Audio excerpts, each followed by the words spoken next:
Bonjour à tous chers mortels, c'est Dragmar, on se retrouve pour deux nouveautés, donc deux grosses nouveautés parce que ça fait un moment que j'étais attiré par ces deux-là, et là je me suis dit, bon allez vas-y, on les prend. Donc on va commencer avec Mon père alcoolique et moi, combien de familles encore seront détruites par l'alcool? Découvrez le récit de vie hélas très ordinaire d'une autrice de manga. Donc ça par contre je retire, encore une fois, en fait j'aime pas ces trucs-là. Tout simplement parce que souvent ça abîme le manga et ça me saoule. Voilà, c'est juste un côté pratique par rapport au manga. C'est juste ça. Alors, Mon père alcoolique et moi de Mariko Kikuchi. Donc du coup, de quoi ça parle? Acolyte, autobiographie, société. Mariko est aujourd'hui autrice de manga, mais sa vie n'a pas été facile, élevée dans un foyer peu aimant, entre un père alcoolique et une mère embrigadée dans une secte. Oula, ouais, carrément. Elle a dû grandir trop tôt, découvrir dans son autobiographie comment, de la petite enfance jusqu'à sa vie d'adulte, elle a lutté quotidiennement pour trouver sa place dans ce monde. Abordant frontalement une thématique trop souvent passée sous silence, Mon père alcoolique et moi traitera de manière plus ou moins approfondie d'autres sujets: violence faite aux femmes, société patriarcale, hypocrisie du monde des adultes, pression sociale pour faire des enfants, enfermement psychologique, reproduction du schéma familial, une œuvre dure et réaliste qui ne sera pas indifférent. Et je vous avoue que j'aime beaucoup ce style-là parce que c'est vrai qu'il y a beaucoup de sujets que les gens n'osent pas trop aborder, que ce soit la sexualité, que ce soit le fait d'être hétéro, d'être gay, lesbienne, tout ça. Je fais référence avec la dame pour le coup qui nous parle de ça et c'est bien, il faut en parler. Et en fait, ça permet deux choses. Ça permet de mettre la vérité en plein dans la gueule, c'est pas plus mal dans un sens, et ça permet aux gens comme moi qui ne connaissent pas ça, parce que c'est, voilà, j'ai un père alcoolique, ma vie a été extrêmement simple, et je me rends pas spécialement compte du problème que certains ont eu, la difficulté que certains ont eu. C'est bien de se rendre compte, de se dire merde, il y en a, ça a vraiment été chaud pour eux, et puis voilà, ça fait mal au cul aussi. Donc ça permet de se rendre compte de beaucoup de choses, ça permet de faire réfléchir. Donc ouais, franchement, moi c'est le genre de manga qui, j'espère, aura de plus en plus, mais on se rend compte qu'avec les années, alors je sais pas vis-à-vis du Japon, le Japon peut-être, je vais pas dire plus libre, mais je sais qu'ils ont plus de mangas que nous. J'espère qu'en France, on va en avoir de plus en plus de ce genre de manga-là. Donc voilà, moi j'ai du mal à lire les romans, j'ai du mal à lire les livres, voilà, où il n'y a pas d'image, on va le dire comme ça, tout simplement. Moi je kiffe les mangas, donc ça me permet de découvrir. C'est comme justement Voyage au centre de la Terre, c'est un truc de Jules Verne cultissime, mais j'ai jamais eu le courage de lire le roman, et le lire en manga, ça m'intéresse bien plus. Et c'est fait.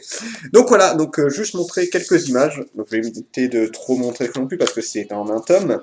Donc voilà, franchement, non, très appréciable celui-là, et j'ai très hâte de le lire. Ensuite, nous faisons le chef-d'œuvre de Lovecraft, Les Montagnes Hallucinées. Donc celui-là, là il est encore sous blister. Donc c'est une sélection officielle de Angoulême 2019. Waouh, voyons voir ce que ça donne. Donc là, ouais. Par contre, alors ça c'est hallucinant et je dis respect à Kiwi parce que alors ils sont très bons pour ça. Mais là, franchement, c'est juste magnifique. On dirait un carnet de voyage. C'est sublime. J'adore la reliure. Je sais pas si c'est du cuivre. Ça m'étonnerait que ce soit du cuivre, clairement. Je sais pas c'est quoi comme matière, d'ailleurs, mais c'est ultra agréable. J'ai rarement vu une couverture aussi belle là-dessus. Donc, limite, on dirait une peinture. Et c'est dans le bois et tout. Non, franchement, c'est super agréable. J'adore. J'adore. C'est comme quoi ça fait du bien de temps en temps d'avoir quelques livres qui se disent, allez, on va faire un truc sublime. Je pense à Centaure qui avait fait une couverture un peu spéciale et avec justement un petit peu un dessin, tu sais, à l'ancienne japonaise, tout ça. Ou j'allais dire les Kasane, où en fait les Kasane sont une couverture classique, mais j'adore le dessin qu'il y a dessus. Voilà, il y a des fois quelques mangas qui te font des. Voilà, tu vois la couverture, tu fais bordel, c'est beau. Donc voilà, alors c'est assez long pour le résumer. En 1931, une expédition de sauvetage découvre le campement en ruine de Port Lake, parti explorer l'Antarctique quelques mois plus tôt. Son équipe de scientifiques avait envoyé un message annonçant une découverte extraordinaire avant de sombrer dans le silence. Sur place, des squelettes humains dépouillés de leur chair, laissant imaginer les scènes d'horreur qui ont pu se dérouler. Plus perturbant encore, les immenses montagnes noires aux pics acérés, au pied desquelles le Porlac et ses compagnons ont rendu l'âme. Cette terre désolée semble cacher de terribles secrets, gare aux imprudents qui oseront s'y aventurer. Avec un trait sombre et réaliste, Gu Tanabe met en image les pires cauchemars imaginés par Orphée. Du coup, c'est quoi? C'est Gutanabe, non, je sais pas. H.P. Lovecraft, le maître du fantastique et de l'horreur aux confins des terres inexplorées, la joie de la découverte laisse place à une lutte sans espoir contre la terreur et la folie. Voilà. Voilà. J'ai limite envie de retirer le code barre, je trouve que ça fait dégueulasse sur le truc. Je vais le retirer après. Du coup, je vous montre juste quelques... J'ai même pas vu moi encore, parce que j'ai laissé sous liste. Enfin, j'ai vu un petit peu parce qu'il y en avait quand même un qui était ouvert. Mais franchement, ouais, respect. Et en plus, j'ai l'impression que le manga fait quelque chose d'extra. Un truc que j'aime beaucoup, j'ai pas l'impression qu'il y ait du blanc. J'ai l'impression que tous les fonds quasiment sont remplis. Oh, attends, il faut que je vois. Parce que si c'est ça, je kiffe. Bon, en tout cas, les images sont très belles. Il y a presque pas de fond blanc. Il y en a un peu, mais ça se voit presque pas. Il y en a pas beaucoup. Oh, juste pour ça, je kiffe. Juste pour ça, je kiffe déjà. Les mangas qui font cet effort.